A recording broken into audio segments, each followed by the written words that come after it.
lately on Twitter, there's been a whole thing with KD going at fans and people talking about if he's the best scorer of all time. He must be probably known as more than that. But when it comes down to scoring in your mind, do you think of what makes the best score? Is it a blend of efficient, but also the high volume of numbers, like getting to 30 a game?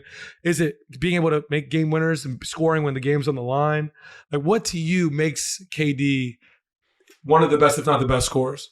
So I'll answer that. For one, it's a multitude of all those things. I don't think it's one answer. You can't say what makes a great scorer is this. Yeah. It's a multitude of things. How efficient are you? How many points have you scored? How many points on average do you score? How hard are you to guard? How many spots do you have on the floor? Are you a 3-level scorer? Are you a guy, like for instance, the all-time leading scorer, it's complicated because he's not a guy who's a 3-level scorer. He can be at times. You know, LeBron's only gotten you got to give him credit. He's like, the older he's gotten, the better he's become as a jump shooter. You got to give him credit on that. But like, he's not a guy that's going to hit you with a move, stop on a dime, pull up 2. KD is a perfect 3-level scorer. So that's why this answer is so complicated. Because a lot of people were coming at KD in the comments saying, you know, Kobe and Michael, to a lot of people in their eyes, that's what a score looks like. That's their. Well, I don't. You can't argue that that Kevin is not what a scorer looks like. Right, I mean, that's just and to their Michael and Kobe were, bro. If Michael and Kobe, if Michael played 20-something years, he'd probably be number 1 in scoring. Yeah. Okay. If he didn't take 2 years off of baseball, all right, or a year, whatever it was, to play baseball, and then also retire early. Michael averaged 25 at 40 years old with the Wizards when he just came back randomly and then retired again. So you're telling me if he never took a break and just played all those years through, and he's top 5 or 6 on the list, could you imagine if he just played all the way through? He would be number 1, guys. It's not even up for debate, but he didn't. Okay. So LeBron's number 1, but his game doesn't match a prototypical score. It's also not sexy. LeBron's game is built on... That's why no one puts him right into that. LeBron's game is built on force, sheer will, dedication, his mind, his IQ, the way he's able to dissect and control a game, power above anything else. He wills himself to the basket. Now, as he's gotten older, again, you got to give the guy credit. He's become a better and better and better jump shooter. It's crazy. He's going to retire probably being the best jump shooter he's ever been. Right. You know what I'm saying? Like that. What you got to give credit to his work ethic. You don't do that by not getting in the lab. But his game has never been a sexy score. When you think of that, you think of the fadeaway. You think of the post up. You think of, mid-range for one. Being able to get to a spot on the floor and hit a game winner. Bag work. That's what people prototypically put. That's why like James Harden, you think of him going to ISO between his legs 2 or 3 times. So it's a complicated thing to talk about because are we talking about results or are we talking about the aesthetic? Yeah. Because if we're talking results, LeBron scored more than anybody, guys. All right? If you're talking about the aesthetic, then you're going to go off someone that looks like they're a more polished scorer, who's more skilled on the offensive scoring side. For instance, LeBron has scored more points than Kevin. Kevin can score in a much more variety of ways than LeBron. Yeah. You can argue with the wall, but that's just the truth. LeBron doesn't have half the offensive bag that Kevin has. But LeBron has been so dominant at the things he does do offensively, he hasn't needed it. He's been a freight train his whole entire career. You know what I mean? Karl Malone wasn't doing in and out crossover step backs, but he's all time. He's up there too. He's like 3rd or 4th on the scoring list. Right. So if it shows if you're really great at one thing, Kareem had a hook shot, had a shot you couldn't block, then you can score a lot of points. Does that make you the best scorer of all time? I don't agree with that. No. Yeah. Well, what LeBron and Kevin have over, let's say, Kobe and MJ was the efficiency part of it. I saw a stat that Kevin hasn't led his team in shot attempts since 2018. That's great. Kevin Durant's not leading his team in shot attempts. My only problem with that is the evolution of the game has really brought up the importance of analytics and percentages. Not to say they didn't matter before, but they just didn't as much. All right. Our whole game now is predicated off numbers, whereas before it was an eye test thing. People didn't care that Iverson would have 30 on 30 shots. They'd be like, man, Iverson was dominant tonight. Now, if you do that, you get crucified for it. They'd be like, man. Yeah, like remember Kobe in 2010 against your Pops, Game 7? I think it was like 8 for 25 from the field, but they won.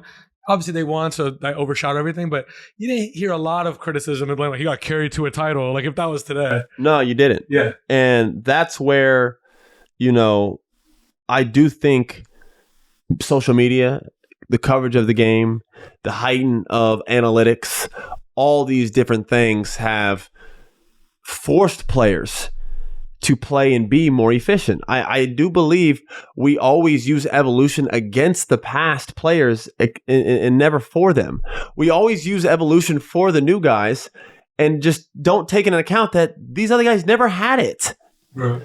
It's like, bro, if I would have told Mark Price that he had to shoot above 40-something%, I promise you that fucker would have came back and shot it because he could shoot the piss out the ball. All right? If you would have told Craig Hodges, hey, man, to get paid mid-level, you got to shoot above 40. Craig Hodges would have shot above 40. Back then, it didn't matter as much. He was just, hey, you just got labeled great shooter for even looking like you could shoot. Like, you could just have a pretty-looking jump shot and they'd be like, he's a shooter. Yeah. So the game has changed. The coverage of the game has changed. The importance of what they look at has changed. Yeah. So, with all this into account, it's tough to say. But if we're going to go off the eye test, I go off of not what the results say. It has a factor, but LeBron was more great at a couple things that couldn't be stopped. All right. Kevin is more of a well-rounded scorer. Carmelo Anthony is more of a well-rounded scorer than LeBron. He didn't score more than LeBron. That's because a couple of the things that LeBron James is great at, you can't stop. So he's been able to score more than anybody else, right, like a Karl Malone or a Kareem. But Kareem, Karl, all these guys didn't have more in their bag than a Kevin Durant or a Melo or some of these guys who were 3-level scorers. It's just not true. Yeah. So when you talk about the greatest scorer of all time, I think of the guys like Kobe and Michael, guys who could do it from all 3 levels. Yeah, you're thinking variety versus just the dominant thing that you could do. Exactly. Yeah. And I understand the percentages and stuff aren't there to favor Kobe and Michael because efficiency wise, they're not where LeBron's at or Kevin. But the game was different then. Okay. And that matters. Yeah. And I think if Kobe was just checking in the league right now in high school, it would be different. You know what I'm saying? First off, Michael would have scored way more due to the fact that those guys didn't even take threes back then and he's that high on the list. LeBron, as you noticed, came in the league, didn't shoot a lot of threes. As the game's evolved, as the heightened importance of the three has come into our game, is LeBron not shooting more threes now? Is he not shooting? Why is he now shooting better than he ever has before in his career at age 40? Because that's what people, and that's what we highlight now. That's what our game is. Right. The teams that win are the teams that fire that fucker away. So that's what he does now. So you're telling me if Michael Jordan didn't play the past 10 years with his work ethic, you don't think him and Grover would have been in a gym in Chicago for 6 hours a day just shooting fucking threes? Kobe's psycho ass that used to wake up at 4 a.m. to go work out wouldn't have just got in the gym and just shot 3 after 3 after 3 after 3 instead of shooting low percentage, fadeaway, mid-range jump shots? That's what they played in that's what won games back then. The score was 78-82. Mid-range jump shot. Now it's 130 to 140. Guys are firing 63s a piece each team. Do you love it? Because I've heard you. I remember there was that Hawks-Pacers game, I think, last year where the score was like 150. It was the most grotesque thing I've ever seen in my life. I don't like an extremity of each. Yeah. I'm a perfect balance guy. I don't want the disappearance of the lost art of mid-range to go away. There's a beauty in that shot. Well, and also, when the playoffs get tight, all of a sudden it's all who gets that mid-range. It's always so funny that people talk about how bad of a shot that is, but for the game winner in the playoffs, it's the only shot you're going to get. Yeah. And if your best player doesn't have it, it's tough. Right. It's tough. The best guys in terms of finishing a game, the best game-winning guys had the mid-range in their game. Kobe, Michael, and again, you're going to have a bunch of analytic dorks go in and be like, Michael missed more game winners. We know that. Who cares? He still was one of the best closers ever. So was Kobe. In fact, when they had the ball in their hands and it was like tied or down 1 and you're like, this dude is going to get to a spot and shoot that damn fadeaway. And you just have to pray he misses because he's going to get it off. It's like Kevin. You know Kevin's going to get a shot off. LeBron might defer and find somebody. Steph has to get open. KD will rise up above you. Michael and Kobe's going to put you in that post or that shoulder, and they're going to turn right over you and fade. That's a good point that you just made, too. Remember that your anniversary just happened, but Kevin put that dagger away against Serbia. Remember that mid-range, got to a spot. The guy played a kind of amazing defense on him, still got it off, but that was... He's going to get that shot off every time. You can't guard him. He's 7 foot, and he shoots the ball above his head. So the ball, and he's jumping to shoot. It's called a jump shot. So the ball's 9 feet in the air. You're not blocking it.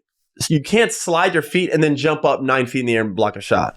Yeah. So, those guys you can't block. That's why when you talk about the best finishers today in the NBA, DeMar DeRozan's probably hit more game winners than anybody in the NBA.